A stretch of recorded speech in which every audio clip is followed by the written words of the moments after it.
Advocate Lalkumar, കോൺഗ്രസിന്റെ ധാർമ്മികതയാണ് പ്രശ്നമെങ്കിൽ എൽദോസ് കുന്നപ്പള്ളി രാജിവെക്കണമെന്ന ആവശ്യം അന്ന് എല്ലാ കോണുകളിൽ നിന്നും ഉയരണമായിരുന്നു. എവിടെയും ഉയർന്നതായി കേട്ടില്ല. വിൻസെന്റ് രാജിവെക്കണമെന്ന ആവശ്യം അന്ന് നമ്മൾ നേരത്തെ പറഞ്ഞതുപോലെ കോൺഗ്രസ്, യൂത്ത് കോൺഗ്രസ്, മഹിളാ കോൺഗ്രസ്, INTUC അങ്ങനെ എല്ലാ സംഘടനകളിൽ നിന്നും ഉയരണമായിരുന്നു. അന്നും കേട്ടില്ല. പക്ഷേ രാഹുൽ മാങ്കൂട്ടത്തിൽ രാജിവെക്കണമെന്ന ആവശ്യം ഷാഫി പറമ്പിൽ ഒഴിച്ച് എല്ലായിടങ്ങളിൽ നിന്നും ഉയരുകയാണ്. അപ്പോൾ അവിടെ ഒന്നും ഉണ്ടായിട്ടില്ലാത്ത എന്തോ ഒന്ന് ഇവിടെ ഉണ്ടായി എന്ന് കോൺഗ്രസിന് പോലും വിശ്വാസമുണ്ട്. പക്ഷേ പൊതുമധ്യത്തിൽ അവർക്ക് ഒരു പരിധിയുണ്ട്. അതാണ് ഞാൻ മുൻപ് പറഞ്ഞൊരു നാരോ ലൈൻ. രാഹുൽ മാങ്കൂട്ടത്തിലിനെ പൂർണ്ണമായും തള്ളാനുമാകുന്നില്ല, എന്നാൽ സംരക്ഷിക്കാനുമാകുന്നില്ല. വല്ലാത്തൊരു തരം പ്രതിസന്ധിയിൽ കോൺഗ്രസ് പെട്ടിരിക്കുകയാണോ ലാൽകുമാർ? അപ്പോൾ അതിന് ബദലായി ഇങ്ങനെ മുകേഷ് മുകേഷ് മുകേഷ് എന്ന് പറഞ്ഞ് എത്ര സമയം പിടിച്ചു നിൽക്കാൻ സാധിക്കും? അല്ല, അവർ പരമാവധി പിടിച്ചു നിൽക്കണം എന്നാണ് എൻ്റെ അഭിപ്രായം. കാര്യം ഇത് ഈ പറഞ്ഞ വീണ്ടും വീണ്ടും നാല് പുഴുത്ത് മുന്നോട്ട് നീങ്ങുന്ന ഒരു സാഹചര്യത്തിൽ കൂടെയാണ് കടന്നു പോകുന്നത്. നോക്കൂ, ഇവിടെ കുറേ കാര്യങ്ങൾ കോൺഗ്രസിന്റെ പ്രതിനിധി പറഞ്ഞു. അദ്ദേഹം ആദ്യം പറഞ്ഞതിലൊന്ന് എൻ്റെ രാഷ്ട്രീയത്തെക്കുറിച്ചാണ്. എൻ്റെ രാഷ്ട്രീയം ഞാൻ ഒരിക്കലും മറച്ചു വെച്ചിട്ടില്ല. ഞാൻ ഇടതുപക്ഷ പ്രസ്ഥാനങ്ങളുമായിട്ട് ചേർന്ന് നിൽക്കുന്ന ഒരാളാണ്. നിങ്ങൾ രാഷ്ട്രീയ നിരീക്ഷകൻ എഴുതിയോ എന്ത് വേണോ എഴുതിയാലും ഞാനൊന്നും സാധാരണഗതി പറയാറില്ല. തിരുത്തിയാൽ കൊള്ളാം എന്ന് ഞാൻ പലപ്പോഴും സൂചിപ്പിക്കാറുമുണ്ട്. അത് പോട്ടെ, അതല്ലല്ലോ ഇവിടുത്തെ പ്രശ്നം. എന്നെ കേൾക്കുന്നവർക്കും ഞാൻ പറഞ്ഞു വെച്ചിരിക്കുന്നു അറിയാമല്ലോ. ഇവിടെ ഒരു പരാതിക്കാരി ഉണ്ടോ ഇല്ലയോ എന്നുള്ളതാണ് ഇവർ കുറേ നാളുകളായി ചോദിച്ചുകൊണ്ടിരിക്കുന്ന ഒരു കാര്യം ആണല്ലോ. ഞാൻ പറയട്ടെ, ഒരു പരാതിക്കാരി ഉണ്ടോ എന്നുള്ളതാണ്. പരാതിക്കാരിക്ക് പുറത്തു വരുന്നതിൽ ബുദ്ധിമുട്ടുണ്ട്. കാരണം അവരുടെ ലൈഫ് ചാൻസസിനെ ബാധിക്കുന്ന രീതിയിലുള്ള കാര്യങ്ങളാണ് പുറത്തു വന്നിരിക്കുന്നത്. നോക്കൂ, ചെറിയൊരാളല്ല, ഒരു MLA ആണ്.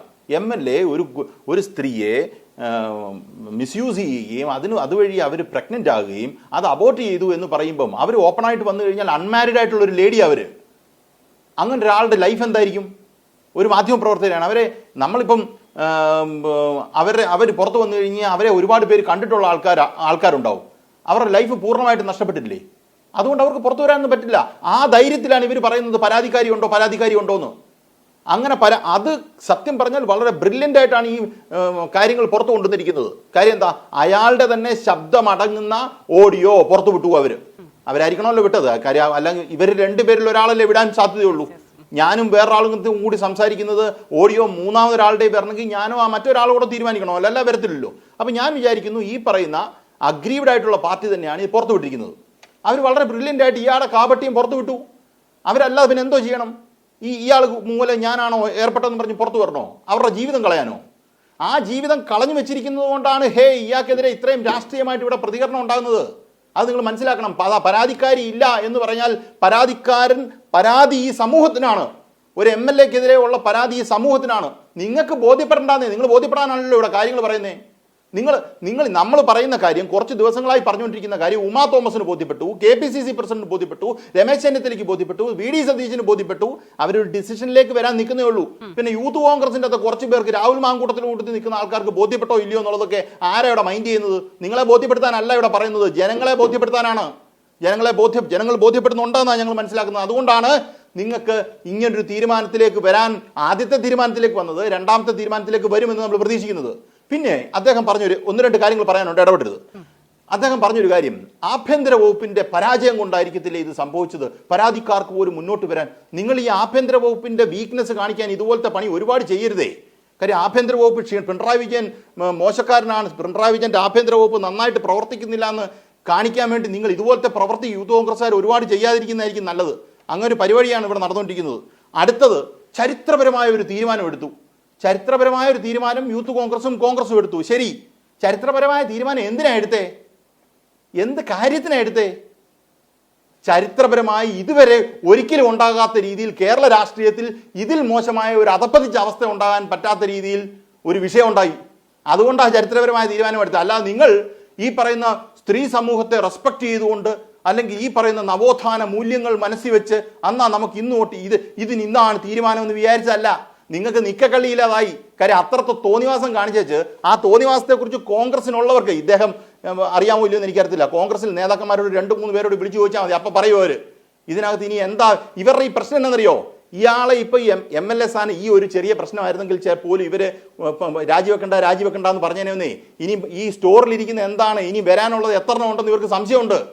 ഇതുകൊണ്ടാണ് കോൺഗ്രസ് പറയുന്നത്, കോൺഗ്രസിന്റെ നേതാക്കന്മാർ പറയുന്നത് ഒഴിവാക്കി വിടുന്നതാണ് നല്ലതെന്ന്. അത് യൂത്ത് കോൺഗ്രസിന്റെ നേതാവിന് മനസ്സിലായിട്ടുണ്ടോ ഇല്ലയോ എന്ന് അറിയത്തില്ല. പക്ഷേ പ്രശ്നം അതാ. ഞാൻ നേതാക്കന്മാരോട് സംസാരിച്ചപ്പോൾ എനിക്ക് മനസ്സിലായ കാര്യം അതാ. അതവിടെ നിൽക്കട്ടെ. അടുത്തത്, ഈ പറയുന്ന ചരിത്രപരമായ തീരുമാനം, ചരിത്രപരമായി ഇല്ലാത്ത ഒരു കാര്യം ഉണ്ടായി വന്നതുകൊണ്ടുള്ള പ്രശ്നമാണ്. നിങ്ങൾ ഇദ്ദേഹത്തെ കോൺഗ്രസ് പ്രസിഡന്റ് ആക്കുവോ ആക്കാതിരിക്കുവോ എന്നുള്ള കാര്യങ്ങളൊന്നും നമ്മുടെ പ്രശ്നമല്ല. ഇത് നിങ്ങൾ മനസ്സിലാക്കേണ്ടത്, നിങ്ങൾ മനസ്സിലാക്കാൻ പറ്റുമോ എന്ന് എനിക്കറിയത്തില്ല.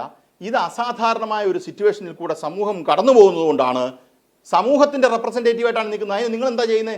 ഈ വിക്ടിമിനെ അങ്ങ് ചീത്ത വിളിക്കുക. ഈ പേര് പറഞ്ഞ 2-3 പേരുണ്ടല്ലോ, അവരെ ഇല്ലാക്കൊല ചെയ്യുക, അവരെ ഇവർ ഇല്ലാക്കൊല ചെയ്യുക. അപ്പം ഈ പറയുന്ന aggrieved party, really aggrieved party ഉണ്ടല്ലോ, ഈ പറയുന്ന കൺസീവ് ചെയ്ത ആ ലേഡി, അവർ പുറത്തു വന്നു കഴിഞ്ഞാൽ ഇവരുണ്ടല്ലോ, ഇവർ കൊല്ലുവരെ ആ അവസ്ഥയിലേക്ക് എത്തും. ഇല്ലേ? നിങ്ങളൊന്ന് ആലോചിക്കുക, എന്നെ കേൾക്കുന്ന ജനം ആലോചിച്ചാൽ മതി.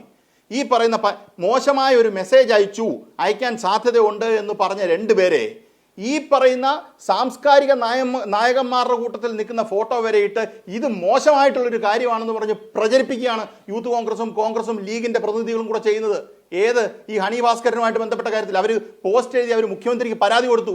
അവരെന്തിനാ മുഖ്യമന്ത്രിക്ക് പരാതി കൊടുത്തത്? കുറച്ചു പേർക്കെതിരെ കേസെടുത്തല്ലോ. അവര് പറയുന്നത് എന്താ? അവർ രാഹുൽ മാങ്കൂട്ടം അവരെ ഒന്നും ചെയ്തെന്ന് പറഞ്ഞിട്ടില്ല. രാഹുൽ മാങ്കൂട്ടം ചെയ്ത ഒരു ചെറിയ കാര്യം പറഞ്ഞപ്പോൾ തന്നെ അവർക്ക് നിൽക്കക്കളിയില്ല. അപ്പോഴാണ് ഈ ഒരു കാര്യം പറഞ്ഞ ആൾക്ക് പിടിച്ചു നിൽക്കാൻ പറ്റുന്നില്ലേ? ഇതിനിടെ കൂടെ വേറൊരു കാര്യം കൂടെ പറഞ്ഞു, ശ്രദ്ധിച്ചോ? DYFI നേതാവായ സ്ത്രീയെ PK ശശി മോശമാക്കി ചെയ്ത് ഗർഭിണിയാക്കിയെന്ന്. എനിക്കറിയത്തില്ല അങ്ങനെ ഒരു കാര്യം സംഭവിച്ചത്. PK ശശിയുമായിട്ട് ബന്ധപ്പെട്ട ഒരു ആരോപണം ഉണ്ടായിരുന്നു എന്നുള്ളത് സത്യമാണ്. അതിനകത്ത് സമീകരിക്കാൻ ശ്രമിച്ചെന്തോ ഒരു ഗർഭം അഡീഷണലായിട്ട് കയറ്റി ചേർത്തു. അന്നത്തെ ചർച്ചകളിലും ഞാൻ പോയിട്ടുണ്ട്. ഞാൻ അതുകൊണ്ടാണ് പറയുന്നത്. അന്ന് മാധ്യമങ്ങൾ ചർച്ച ചെയ്തപ്പോൾ ഗർഭമില്ലായിരുന്നു. ഇന്ന് യൂത്ത് കോൺഗ്രസ് നേതാവിന് നേതാവിന്റെ ഭാഗമായിട്ടൊരു ഗർഭം വന്നുകൊണ്ട് അന്ന് ഇവിടെ കൂടി ഒരു ഗർഭം കിടക്കട്ടെന്ന് വിചാരിച്ചു. ശ്രദ്ധിച്ചായിരുന്നു ആസിദ്? അത് എവിടുന്ന ഈ ഗർഭം വന്ന ആ ഗർഭം? കേരളത്തിലെ ചർച്ചകൾക്ക് ഞാൻ അന്ന് പോയതാണ്, സംസാരിച്ചിട്ടുള്ളതാണ് ഈ വിഷയവുമായി ബന്ധപ്പെട്ട്. അപ്പം ഗർഭമില്ലായിരുന്നു. ഇന്നിപ്പം യൂത്ത് കോൺഗ്രസിന്റെ ഒരാൾ വന്നപ്പോൾ ഇന്നൊരു ഗർഭമായി ഏറിയെന്ന് ഗർഭം വരിക. ഈ പറഞ്ഞാൽ മറ്റേ നിങ്ങൾ ഉണ്ടായിരിക്കാതെ ഞാൻ പറയട്ടെ. നിങ്ങൾ പറഞ്ഞപ്പോൾ ഞാൻ ഇടപെട്ടിട്ടില്ലല്ലോ, നിങ്ങൾ കേട്ട് നിൽക്കുക. നിങ്ങളുടെ യൂത്ത് കോൺഗ്രസിന്റെ നേതാവ് പോയി കാണിച്ച തോന്നിവാസത്തെ കുറിച്ച് പറയട്ടെ. നിങ്ങൾ പറഞ്ഞു ഞാൻ എഴുതി വെച്ചിരിക്കുന്നത് എന്താണെന്നറിയോ? നിങ്ങൾ പറഞ്ഞു പറഞ്ഞതുകൊണ്ടാണ് ഞാൻ പറയുന്നത്. നിങ്ങൾ പറഞ്ഞു, നിങ്ങൾ പോയി കേട്ട് നോക്ക്. മുഖ്യമന്ത്രിയുടെ സെക്രട്ടറിയെ കുറിച്ച് ഉറച്ചു വെക്കുന്നു. നിങ്ങൾ എന്താ ശശിയെ കൊണ്ട് അതിനകത്തും ഇല്ലെന്നേ, ഒരിടത്തും ഗർഭമില്ലെന്നേ. നിങ്ങൾക്ക് സൗകര്യം ഉള്ളപ്പോൾ ഗർഭം ഉണ്ടാക്കാൻ പറ്റുന്ന പരിപാടിയല്ലല്ലോ ഇത്. ഉണ്ടായിരിക്കും. ഞാൻ പറയട്ടെ, നിങ്ങൾ ഇടപെടരുതെന്ന് പറഞ്ഞാൽ ഇടപെടരുത്. നിങ്ങൾ ഈ പറയുന്ന പണി എൻ്റെ അടുത്ത് നടക്കത്തില്ല, എനിക്കത് ഇഷ്ടമല്ല. നിങ്ങൾ സംസാരിച്ചപ്പോൾ ഞാൻ ഇടപെട്ടിട്ടില്ല. കോൺഗ്രസിന്റെ ആയാലും KPCC ആയാലും രാഹുൽ ഗാന്ധി ആയാലും എനിക്ക് പ്രശ്നമില്ല. ഭീഷണി വേണ്ടെന്ന് വെച്ചാൽ നമ്മൾ സംസാരിക്കുമ്പോൾ മിണ്ടായിരിക്കണം. അല്ല താങ്കൾ സംസാരിക്കുമ്പോൾ ഞാൻ എനിക്ക് ആ പണി അറിയാം. നിങ്ങൾ മിണ്ടത്തില്ല. അതാ പറഞ്ഞ രാഹുൽ ഗാന്ധി എന്നുള്ളത് എന്റെ പ്രശ്നമല്ല. ഞാൻ പറഞ്ഞേ എഴുന്നേക്കത്തുള്ളൂ. എനിക്കും പ്രശ്നമല്ല. നിങ്ങൾ പുള്ളിക്ക് എന്നാ കൊണ്ടത്? അസിത ശ്രദ്ധിച്ചോ? പുള്ളിക്ക് എന്താ കൊണ്ടത്? പുള്ളി പറഞ്ഞല്ലേ? അസിത കേട്ടതല്ലേ? ഞാൻ പറഞ്ഞ ഉറച്ചെന്ന് പറഞ്ഞല്ലോ ആണെന്നേ. അദ്ദേഹത്തിന് സൂചിച്ചില്ല, എനിക്കൊന്നുമില്ല. അതുകൊണ്ട് അതാ പറഞ്ഞ നിങ്ങളെ ബോധ്യപ്പെടുത്താനല്ല പറഞ്ഞ, നിങ്ങൾ പറഞ്ഞ കള്ളത്തിനും പറഞ്ഞ. അതുകൊണ്ടാ ഈ സമൂഹത്തിൽ സംസാരിക്കണം, കുറെ കാര്യങ്ങൾ സംസാരിക്കാനുണ്ട്. ആ ബാധ്യത എനിക്കുള്ളത് കൊണ്ടാണ് ഞാൻ സംസാരിച്ചുകൊണ്ടിരിക്കുന്നത്. അത് ഈ പണി തുടങ്ങിയത് ഇന്നലെ അല്ല, ഇത് കുറെ വർഷങ്ങളായിട്ട് ഇവിടെ തുടങ്ങിയതാണ്. വ്യക്തമായ നിലപാട് പലത്തിനും എടുത്തിട്ടുണ്ട്. കോൺഗ്രസ് അനുകൂല നിലപാട് എടുത്തിട്ടുണ്ട്, CPM അനുകൂല നിലപാട് എടുത്തിട്ടുണ്ട്. ഇത് പറയാനുള്ളത് പറഞ്ഞു വെച്ചേ പോകൂ. അവിടെ നിൽക്ക്. നിങ്ങൾക്ക് അങ്ങനെ വിഷമിച്ചിട്ടൊന്നും കാര്യമില്ല. ഈ പറയുന്ന രീതിയിൽ ഞാനൊന്ന് കൺക്ലൂഡ് ചെയ്യാം. ഈ പറയുന്ന രീതിയിൽ ശുദ്ധമായ തോന്നിവാസങ്ങൾ ചെയ്ത ശേഷം അത് കഴിഞ്ഞ് നിങ്ങൾ ആർക്കും രക്ഷിക്കാൻ പറ്റും. ആദ്യം നിങ്ങളുടെ കേന്ദ്രത്തിലെ നേതൃത്വം എന്താ പറഞ്ഞേ? ഇന്നലത്തെ കേന്ദ്രത്തിന്റെ നേതൃത്വം ഇവിടെ വന്ന് പറഞ്ഞത് രാജിവെക്കേണ്ട കാര്യമേ ഇല്ലെന്നല്ലേ പറഞ്ഞത്. ഇന്ന് ഉമാ തോമസ് പറഞ്ഞ എന്താ? ഉമാ തോമസ് പറഞ്ഞ അർജന്റലി രാജിവെക്കണം എന്നാണോ? ഉമാ തോമസിന് മാറാൻ കാര്യം എന്താ? കേന്ദ്രത്തിലെ വലിയ പുള്ളിയല്ലേ അവർ അന്ന് അതല്ല കേൾക്കേണ്ടത്. കേരളത്തിലെ ഉമാ തോമസ് MLA ആയിട്ടിരിക്കുന്നവരല്ല രാഹുൽ മാങ്കൂട്ടം പെട്ടെന്ന് രാജിവെക്കണമെന്ന് പറഞ്ഞതിന് കാര്യം എന്താ? അവർക്ക് കളി അറിയാം, അവർക്ക് കളവറിയാം, അവർക്ക് കാര്യം മനസ്സിലായി. ഇവിടെ നടക്കുന്ന പ്രതിഷേധത്തിന്റെ ശക്തിയെക്കുറിച്ച് അറിയാം. അപ്പം നിങ്ങൾ തന്നെ രാജിവെക്കേണ്ട കാര്യമൊന്നുമില്ല എന്ന് പറഞ്ഞു. ശരി, പിന്നെ നിങ്ങൾ രാജിവെക്കേണ്ടെന്ന് ആരും പറഞ്ഞു രാജിവെക്കണമെന്ന്? നിങ്ങൾ രാജിവെക്കാതെ എത്ര ദിവസം കൂടെ തുടരും? തുടരാൻ പറ്റില്ല നിങ്ങൾക്ക്. അതുപോലെ പ്രതിഷേധം ഈ സമൂഹത്തിൽ സ്ത്രീകൾക്ക്, പുരുഷന്മാർക്ക്, ബോധമുള്ള ആൾക്കാർക്ക് നിങ്ങൾക്കെതിരെ ഉണ്ട്. അതാണ് പ്രശ്നം. ഞാൻ നിർത്തി. ഇനി അദ്ദേഹം എന്തോടെ പറഞ്ഞു?